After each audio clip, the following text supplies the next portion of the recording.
او حدیث مبارک نبی علیہ الصلوۃ والسلام مبارک په یو مجلس کې د جنت تذکرہ وکړه، د هغې نعمتونو تذکرې وکړه، د هغې د وسعت تذکره یې وکړه. دومره وسیع دی او دومره ښایسته دی او دومره پکې نعمتونه دي. یو اعرابي اوچت شو، صحابي و خو اعرابي و، د بانډو اوسېدونکی. هغه ورته فرمایي یا رسول الله دا کوم جنت چې تاسو ذکر وکړه، د هغې د نعمتونو، د هغې د وسعت، د هغې د ښکلا او ښایست، یا رسول الله مبارک استا په امت کې بدا جنت چاته ملاوږي په آخرت کې؟ پیغمبر علیه الصلاۃ والسلام مبارک څلور قسمه کسان ښودلي په حدیث کې. دی وجنا تعلق به هر چا سره نه ساتي، تعلق لپاره د اسلام خپل تقاضی دي او دا خوش کلامی د هغې نه درېیمه ده.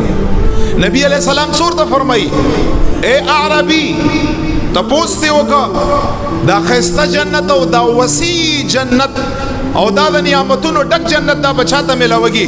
نبی علیہ السلام ورته فرمایي دا جنت په زما په امت کې هغه انسان ته ملاوږي اول نمبر چې کوم یو انسان زما په امت کې خبرې ښایسته خوش کلام وي.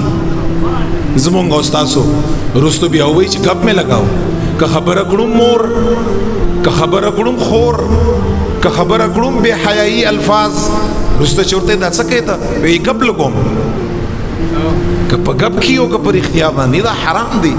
دا د ستا د خبرو انتخاب دی، دا د ستا د الفاظو انتخاب دی.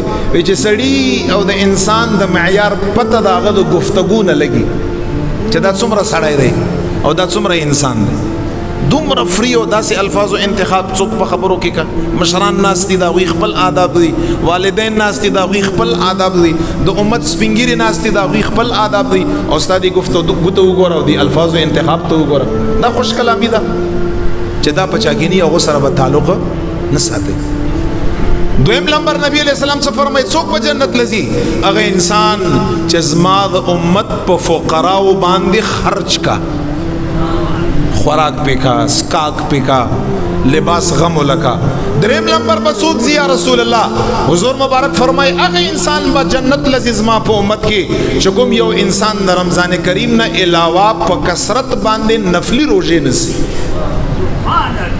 ولی پا دے باندے دے انسان نفس شہوت بالکل ختمی گی، او چه دے انسان نفس و شہوت ختم شو دا خلوی غم دے ازمنگو استاسو دا پار انسان خود بخود جنتی دے.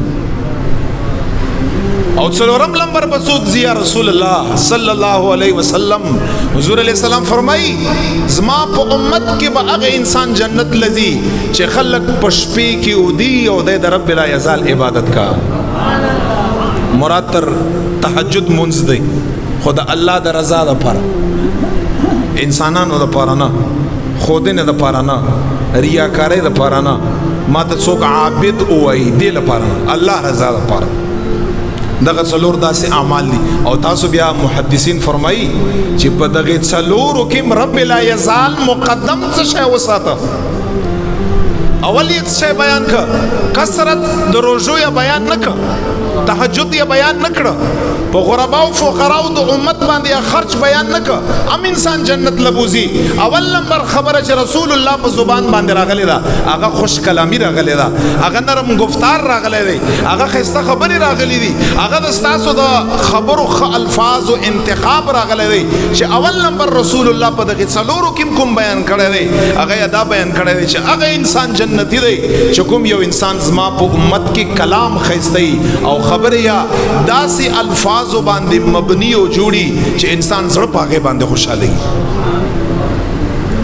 چې پچا کې دا شی نه هغه سره هغه تعلق مه ساتئ چې کوم یو تعلق نن سبا زما او ستا خلکو سره، ورنه د هغې رزلټ او نتیجه به بیا داسې وي چې په هغې باندې به تم خفئ، ستا خلک به هم خفئ او ستا مشران به هم خفئ، ستا نه ټوله معاشره به په هغې باندې تنګ وي.